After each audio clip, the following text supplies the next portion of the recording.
Rayagada women's college तरफ आसी 5टी नुआ पोस्ट आसते वीडियो माध्यम देखिए यही पोस्ट को अप्लाई करा बेले आपण मानकु कौन कौन नेसेसरी डिटेल्स दरकार पड़ुची आ हां आमे ए वीडियो रे आपनको वेन्यू रो डेट और वेन्यू रो लोकेशन मध्ये आपनको कहबो तेनु वीडियो टाको लास्ट पर्यंत जरूर देखिबे।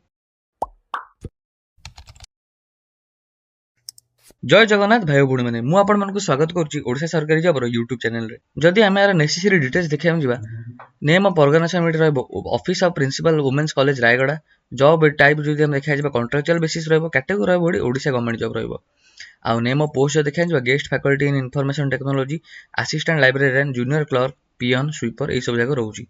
एप्लिकेशन मोड जदि हम देखिया जिबा एथिरे वॉक इन इंटरव्यू टी हबो को माने अप्लाई कर पारे ओडिसा रे सब कैंडिडेट माने अप्लाई कर परिबे आउ प्लेस ऑफ पोस्टिंग जदि हम देखिया जिबा रायगड़ा वुमेन्स कॉलेज रहउची बोथ मेल एंड फीमेल। आसन देखितबा एजुकेशन क्वालिफिकेशन कोन रहउची ए पोस्ट को जदि आपण अप्लाई करबे चाहउछंती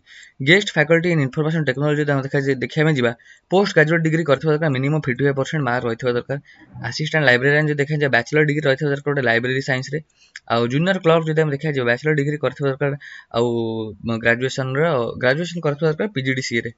आउ पीएन जो देखा जाबा मिनिमम 10th पास स्वीपर देखा गले मिनिमम 7th पास। सिलेक्शन प्रोसेस देखा गले कैरियर मार्क बेसिस रे आपनकर हबो इंटरव्यू हबो और डॉक्यूमेंट वेरिफिकेशन डी हबो। डॉक्यूमेंट वेरिफिकेशन कोन कोन इंपोर्टेंट डॉक्यूमेंट होची मु आपन सेरा वीडियो रे परे बतौची। जदि हमर एज लिमिट देखिया जे मिनिमम एज लिमिट रहउची 18 वर्ष मैक्सिमम एज लिमिट रहउची 38 वर्ष। वीडियो रो सब इंपोर्टेंट पार्ट जदि हम देखा जे इंटरव्यू रो डेट और लोकेशन इंटरव्यू रो डेट देखा गले 11 अगस्त 2024 10 टा बेले हबो आउ आर एप्लीकेशन फीस ता जदि हम देखा जे समस्त में फ्री रहउची सब कैंडिडेट माने फ्री ले पोस्ट में अप्लाई कर परिबे।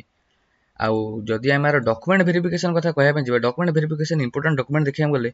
एजुकेशन क्वालिफिकेशन सब जगह सर्टिफिकेट प्रोवाइड करिवे date of birth certificate provide करिवे जे कोनस किछि आईडी प्रूफ प्रोवाइड करिवे आधार एज वोटर एज नले पैन कार्ड एज कास्ट सर्टिफिकेट प्रोवाइड करिवे आउ वैलिड ईमेल आईडी और फोन नंबर देबे रिसेंट कलर साइज पासपोर्ट का फोटोग्राफ देबे आउ पीजीडीसीए सर्टिफिकेट मध्ये प्रोवाइड करिवे जोटा कि जूनियर क्लर्क। इंटरव्यू वेन्यू टा हला हमर वुमेन्स कॉलेज गौतम नगर रायगड़ा। एठी आमे हम वेबसाइट रे आपण मानकु जणे दिचु आपण ए पोस्ट को जदि अप्लाई करे चाहउछन केमिति अप्लाई करबे आमे स्टेप बाय स्टेप फॉर्म रे आपण बति दिचु आपण माने एडकु चेक करी कि निजर एप्लीकेशन फॉर्म टा फिल अप करि परिबे। हमर वेबसाइट नाठी हला odisha-government-jobs.com जोडे कि आपनको डिस्क्रिप्शन में मध्ये मिल जिवो। एठी आपण मानकु मिल जिवो सब जगह इंपोर्टेंट लिंक्स नोटिफिकेशन पीडीएफ आपनको एठी मिल जिवो एप्लीकेशन फॉर्म आपनको एठी मिल जिवो ऑफिशियल वेबसाइट मध्ये आपनको एठी मिल जिवो। एप्लीकेशन फॉर्म को हम आपनको खोली कि देखै दउछु एटा हला application form Rayagada women's college रो आपण माने जेटा को डायरेक्टली डाउनलोड कर पारे हम पीडीएफ रु आमे हम वेबसाइट रे मध्ये आपनको एटा प्रोवाइड कर दिजु डिस्क्रिप्शन में मध्ये हम एटा प्रोवाइड कर दउ आपण मानकु आपण जे से डायरेक्टली एटा को डाउनलोड करके निजर एप्लीकेशन फॉर्म टा को फिल अप करि परिबे सब जगह डिटेल्स निजर फिल अप करिवे आ एबडी आपनको लास्ट को सिग्नेचर मारिवे प्लेस पकेबे डेट पकेबे आ सब जगह डिटेल्स आपण एटी भरि परिबे। मु आशा करछि आपण मानकु वीडियोटी भल लागदियो जदि आपण मानकु वीडियोटी भल लागला तले सब्सक्राइब करंतु ओडिशा सरकारी जॉब को आ एही परि नवा नवा पोस्ट रिलेटेड कोरी जाने पले आमो वेबसाइट जे विजिट करंतु odisha-government-jobs.com आ हां भाई बुण माने लास्ट डेट अछि यार 11 तारिख वेन्यू आपनको वीडियो जण देछि आपण मान जे टाइमली सीडी पहुंची जिवे।